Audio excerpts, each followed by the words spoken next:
Hey everyone, and welcome back to another Once Upon a Time review. This time we're going to do a live stream review of the latest episode, Tougher Than the Rest. And I'm very excited to be doing the show live again. I did the last 5 or so episodes for reviews live, and I had a really, really fun time doing it live. So I figured I'd do it again just for all the episodes. Unfortunately, Joe was not able to make this particular review, but we'll be doing The Walking Dead later.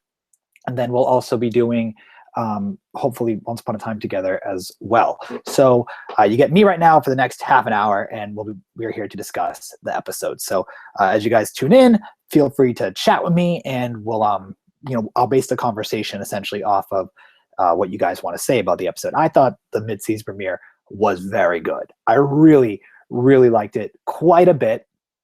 I liked that there was no flashbacks, obviously, because we're just basing it off of the made-up world, or Emma's wish realm, which is a real realm, and the Storybrooke world. But also, Storybrooke was really pushed to the side, minus dealing with the whole Gideon fiasco. And I love the end of the episode. It's very, very clever. It was very, very cleverly done. And hello, Jacob, and hello, Taylor. Thank you for tuning into this review. So, if you guys have questions or comments, like I said, please shoot them off, and I will gladly discuss them. So the one thing I really, really liked about this episode was Emma and August. I thought they were so good together, and I even liked them at the end. And I guess I did lie about it. There was a very, very small flashback in the beginning of the episode dealing with Emma as a child. And I believe it was Grace McKenna that plays Emma. And she was fantastic as younger Emma. And then there was also younger August. And the way it worked, it blended so perfectly, and I just love that. I love that a lot. And the only thing about the episode that I have to say that bugged me, but it's so minute, would be Jared Gilmore and his performance, and because sometimes he just drives me insane. Oh no, he does. Thank you, Emily LeBlanc, for letting me know it's McKenna Grace, not Grace McKenna. I didn't mean to reverse the name. So Jacob just asked me, do I think we'll see more of the Black Fairy? I would just say, yeah, I think we're definitely going to be seeing more of the Black Fairy very, very soon. It makes a lot of sense for her to come back to the show, because I want to see how she raised Gideon. His whole plight is really interesting. And I have to admit, the way he has come back and it's really shook Mr. Gold, I like that as well, because I really feel this is going to be the opportunity for Gold to pick whether he wants to be truly dark or truly evil. And I love it. And I know I've been saying I don't want Gold to be, or at least in the terms of Gold, not Rumpelstiltskin, because I loved when Robert Carlyle got to be, in the Rumple. But what I really hear is that he's very shocked that his own child turned out so evil.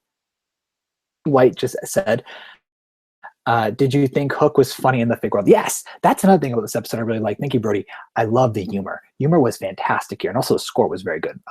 Mark Isham, I believe, he was so excellent. He was so excellent with the score. I really felt the music was very, very captivating. So I really, really liked the score here. But I thought the humor was so great when the way it worked in. It felt like a different episode. I felt like I've read at least one or so articles where they were talking about how the show is going to change its format if it gets renewed for season 7, which, by the way, we still haven't heard about, which is very, very concerning. But the way that they showed, our alternate world Hook, I thought was excellent. Like, I really, really liked just the dynamics between them, and the camera angles were very well done. The cinematography of this particular episode is very great. The cinematography for season 6 actually has been really good overall, and this episode is really no exception for me. Let me look at the comments. So Jacob just said, I want to see more of Zelena. I really want to see more of Rebecca Mader as well, even though Sean McGuire is no longer a leading role in the show, having a guest starring role at the moment. I guess they were like, well, we can either give you a Regina Robin story or a Zelena story, and they picked Robin. So I'm really actually curious. That's a very big question I have with Robin Hood is, how long can he last in this world? Because at the end of the episode, when Robin came back from the Wish Realm, it took a long time for him to manifest and or materialize. It took a long time, and then Regina, she sees him, she's happy, she hugs him, and she introduces him, and everyone's like, "Oh, Robin's here." But I really wonder, can he really fill the shoes of Robin Hood? For those of you who have Netflix accounts, there's a great show called Black Mirror that deals with concepts like this. It's not a fantasy show; it just deals with the advances of technology and whatnot. But you could definitely see the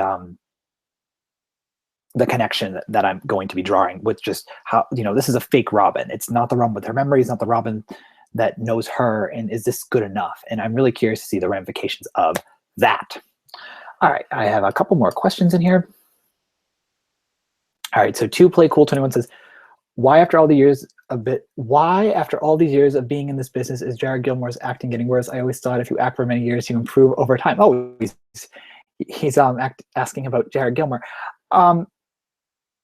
Don't work in the industry, but I do believe the assumption that the more you do something, the better you get at it. You get your own trends. I mean, you improve over time. It's just kind of what happens, right?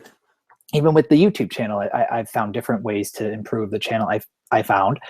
And Jared, I think, is lazy, and not like a lazy person, but I think he's too content in his role and doesn't have the ability to really spread out, because he's always kind of played himself. And then when he had to play someone else, a heroic character, it didn't work. Honestly, go see Logan if you want to see young actors perform really well. That's a very good example between Jared, who's been acting for years, and younger actors who've only been acting for a little while. The actors in Logan just blew me away. Emily LeBlanc just asked, I wonder if Regina and Zelina will make up. I feel they have to make up at this point. I mean, she got the feather back from Robin, so I really do think they will mend their riffs and whatnot. Zelina can't stay mad at her forever. I mean, they reformed her. Why would you make her evil or keep her out of the group? It's unfair. So a 1015 Angela just asked, I can't wait till next episode. Why is David mad at Hook? I discussed that briefly in the trailer review, or I will be discussing that briefly in the trailer review. But my assumption is that Hook killed David's father when he found out, but I really didn't like the idea that David says, I'll never forgive you. I don't like that, but I'll discuss that more in the trailer review. Captain Swan fangirl Misty says, do you think Hook will propose to Emma? I totally think so. Proposal's coming. It's very, very likely, in my opinion, that it's coming, which I'm very excited for. I'm really curious, what did you guys think about the fight between Emma and Gideon? I loved it. And I also really, really loved the dynamic that Belle is going to have going on here, because I have a feeling that Gideon, due to his corruption, is not gonna change his mindset. He's gonna just be after Emma. And by the way, we've talked about this before. Once upon a time, we've talked about this before. You don't murder to be a hero, and that's what Gideon's after, to get our magic to save another realm. But why not just ask Emma? Like, there are so many other options as opposed to killing her. I don't really like that. So I love the fight, and I love that Bella's going to be like in this awkward spot. And I always kind of included her in the hero group, and now she's going to be like, ooh, like, what do I do here? Like, what's going to be going on with my son? Like, do I let them kill him? Do we reform him in some way? Who knows? I can't wait to see his backstory fleshed out. His 21 years or 28 years of dealing with Gideon, or dealing with the Black Fairy. I really loved it. So the fight was very, very, very good. So 2PlayCool21 just asked, how will the Evil Queen come back? Will Gideon revive her? I assume she'll be turned back into a person soon enough. She has to be there. She was like brought up as the main antagonist for the most of season 6, I believe. So now you have a Gideon and her, but also we need Jafar to come back, because Aladdin is set to come back. So we're going to get Gideon, Jafar, and the Evil Queen. That'd be really cool. Another villain trio team up, and I'm looking forward to that if it should happen. Parastar 808 just said, did I see the promo for 612? Yes, I did, and I will be discussing that very soon. I prefer not to discuss the promos in the live stream reviews, to keep it still on the episode. All right. Jacob Harris says, "How will Jafar play into this?" I don't know. I really don't know. I'm just going to leave it up to the creators. I how do I say it? I love the way the show generally loops itself together. I think when you have when you start all these little mysteries in like the first 4 episodes, and then it kind of comes together at a point, as it does in most shows towards the end, and it builds up, over the time, including in the filler episodes. So I'm really looking forward to seeing how Jafar will come back and how Aladdin will come back. Kevin asks, do you also hope the wedding will happen this season? Well, I do hope the wedding happens this season. I think it'd be a fantastic season finale if the wedding happens. Did you find it interesting how Emma got her last name from Captain Swan Fangirl Misty? I did. I liked that quite a bit. I like the fact that August was the reason behind her getting the last name. I thought that was really, really well done. Kiwi Strawberry, I don't think Gideon is going to be the one who kills Emma in the visions. The hooded guy had purple magic, Gideon has orange magic, just saying. Well, I have 2 explanations for that. One could be budget. Visual effects. They could have forgot. That's always a possibility in the visions. They kind of forgot. Or it's someone in disguise. Sarah Yaki recently wrote that she thinks that the person in the vision is someone who is disguised, possibly Rumple or the Evil Queen, who is going after Emma. We learned in this episode that Gideon is going after Emma to get her magic. It really wouldn't make sense for Rumple or the Evil Queen to go after her. And also that that sword is broken, but I guess there's a possibility of them for reforming it or fixing it. I don't think Emma's going to die. I think it'd be really foolish. Even if Jennifer Morrison doesn't come back for the potential season 7, I think it'd be very foolish to kill Emma off, just because when I watch this show, I enjoy her scenes the most. Like, for example, the scene when Hook and August were fighting, and she goes, "Hook, stop," and she blasts him with her magic. I thought that was fantastic. Like, I love the visuals there. I love the music going on in that particular scene, and I really liked it. And then I also really liked when she's fighting Gideon, her hand is shaking, and then, she finally is able to get control and blast him back. And I thought that was really great. I think Jennifer Morrison is one of the strongest actresses on the show, so to kill her, kind of foolish.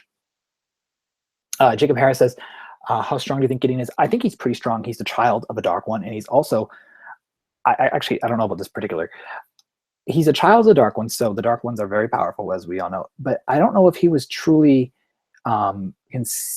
like a product of true love, because I don't know how strong Belle and Rumple's love is in the long run. Like, I guess it's true love, but is it truest love? I don't know. So, I mean, if he was the product of the truest love or true love, I guess he'd be like super powerful. But I'm assuming due to his legacy of being the grandson of the Black Fairy, the son of the Dark One, who has also had all the Dark One's previous magic, he's definitely able to gain a lot of power. So I would definitely put him on next to Emma, if not as strong. All right. I want to make sure I get all the comments. All right. So Estelle S says, do you think the Captain Swan proposal will be in the next episode if there is one? We're getting the next episode. And I do think that we will be seeing the proposal by the midpoint of this particular part of the season. It just makes a lot of sense to me that we'll be seeing it soon. I expect the wedding to honestly be the season finale of the show, or series finale if it comes down to that. Though I did read that they cast an older man and a 10-year-old girl to come to the show during the series finale as well. So I'm really curious to see how those 2 characters are going to fit into it, and also if we're ever going to get any more of their stories. But I don't think so. I think we're really going to be focusing on Emma and Hook and Regina and Robin Hood.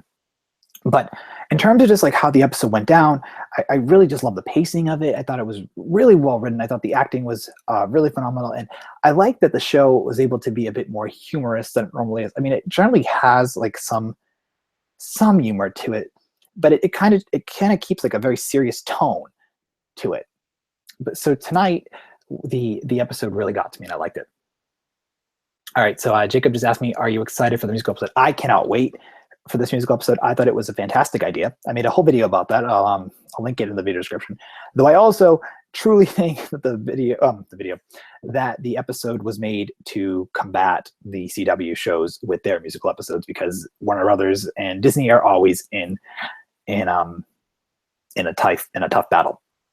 All right. So Emily LeBlanc just asked, do you think Robin will fight for Baby Robin, or will she stay with Zelena? Well, it's a weird question. I don't know how long Robin's going to be on the show. I mean, it's a good question, don't get me wrong, but I don't know how long this Robin's going to last. I don't know if he can survive in this world. And at the same time, it's technically not his kid, right? I mean, it's a different version of him, because the version of him that conceived her is gone.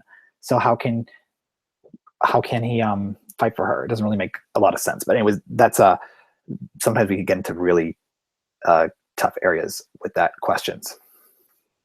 So if there's any more questions about the particulars of the episode, please shoot at me. We can deal with predictions and sneak peeks and whatnot, but I want to focus truly on what we have for Tougher Than the Rest, because I really did love it.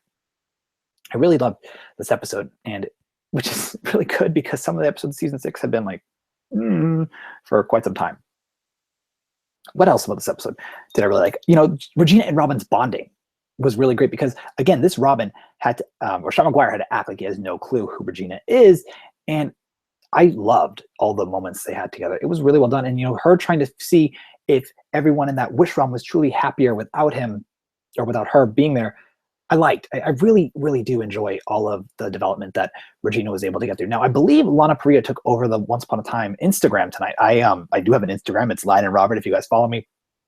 I wasn't on it because I was trying to focus on the episode, but I know that she took it over, so I'm really curious to see like what she posted, because I know that there's definitely some good stuff up there. Okay, let's see. All right, Kevin asked, did you hear all the songs will be original songs for the show? I did not. That's pretty cool. I'm glad. Actually, I'm not glad that they're doing original songs. I'd rather them do covers. It's a Disney show. Opportunity to do covers. Okay, Captain Swan fangirl Misty says, do you think there are any significance of August typing about Pleasure Island, or was it Treasure Island? I don't remember. It definitely was Pleasure Island. I know that. And I think the significance of that's really cool, because I think the idea of doing Treasure Island or even Treasure Planet on some level is interesting. I really love Treasure Planet as a movie. I know Treasure Island and I know Treasure Island, and I believe Treasure Island and Treasure and Pleasure Island are two different things, but I do love the concept of both. So to see these more characters come to the show is really exciting, because it's more people to discuss. So to play Cool 27, if season 7 if season 7 doesn't happen, there'll be no more Tiana, no Moana, no Quasimodo, no Tarzan or Mowgli. Yeah, that's just true. In fact, we don't know if Moana would come to the show. Tarzan, I would love to see, but who knows? Season 7, I have to say, I'm really very interested by ABC's choices to not announce it. But I don't want to say how I think about it at the moment, beyond the fact that I'm just interested in seeing it, or interested in the way they're holding their cards very close to the vest, because I feel that they need to keep the show going at least for another year. It feels a little interesting, or not interesting, to let the show die so fast. All right. So the Disney Lover 58 says, I don't know whether to be happy or mad about Fate Robin being back. What do you think? Well, I think he's there to help Regina truly, truly move on. I don't think he'll be able to last too long in the real world. I just don't think it's going to work. I don't think Sean Maguire has been contracted for more than a couple episodes. I think his purpose, as I said, is just to help her accept his death and go. Though I did love the concept of Regina, or Robin Hood's soul, having been moved into this Wish Realm's body, since because he didn't age. But also Granny was there, and Granny didn't age in the mid-season finale. So I don't know what's going to happen with Robin and Regina, but my guess is he's gonna go pretty soon. But anyway, I think if I had to rate the episode, I would give it maybe probably go to 4.5 out of 5 for tonight's episode for just a basic rating of it. I really, really liked it. I was a little bummed out we didn't get to see Zelena, but because the focus was getting them back, and I love the callback, I should say, to the original episode where Robin had to, or not Robin, where August remade the tree that his father made. It's very unfortunate that we didn't get to see Geppetto. I missed him. That would have been nice to see too. But I was very happy that they're able to, allow the episode to be kind of self-referential. It's really nice. So I thought the fight scenes were great. I thought the character development of Emma and Regina and August was awesome. I'm looking forward to next week's episode as well. If you guys any more comments about the episode, please shoot them to me now. If not, we'll end the show and I'll get the trailer review up and then we can discuss the trailer review as well. So a couple of you guys are shooting me ratings. I have no idea, by the way, how to get the chat to display over here, and I'm very unfortunate of that. So Angela says it's a 5.5 out of 5. Wow, you're being very generous. That's an A++ right there. Emily gave it a 5 out of 5. I don't think I've given a once episode myself a 5 in a while, but I would definitely give it at least a 4. It's nowhere near bad at all. It's very good. As I said, the score got me too. So thank you all for checking out the live review. Like I said, we'll do the trailer review. And Rebecca Cook just said 3 out of 5. Rebecca, if you have a moment, please tell me why. I'm really curious to see why someone would say 3 out of 5. I liked it a lot. I think it ended up just working really well. One more question to answer. Sharon Williams just said, could Robin end up as Lena? My answer is no, because I think Robin isn't going to be lasting on the show that much longer. So I think we covered it. I think this episode was just, it was a worthwhile season premiere. The only problem is it just kind of came really late at this point. So I'm looking forward to the show. Thank you again for watching in. Amina Morgan has asked me, do I watch Riverdale? No, I do not. I am sorry. I don't watch that show. I'm actually looking for a new show to watch. I'm trying to get a couple Netflix shows in to watch to distract myself. So anyway, guys, you've been a great audience. Next week, we'll be doing a live one with Joe. And then if you have any additional questions that I didn't get to answer, I'm sorry, tweet them or Instagram them to me or Snapchat them to me. I'll get to you in like a minute. I'm watching The Walking Dead, so I can answer your questions right away. So anyway, if you guys, hold on, Kevin Swan, Misty Fangirl, and Angela said, do I watch Supernatural? I watched Supernatural up till season 7. Then I got bored. I kind of lost interest with the show after that, but maybe I could give it a second watch. But anyway, guys, thank you for watching. Tweet me or Instagram me questions if you have any more. We'll talk next week. And Walking Dead, if you guys watch that, we'll do that very, very soon. So thanks for watching, and we'll talk real soon. Okay, guys, bye.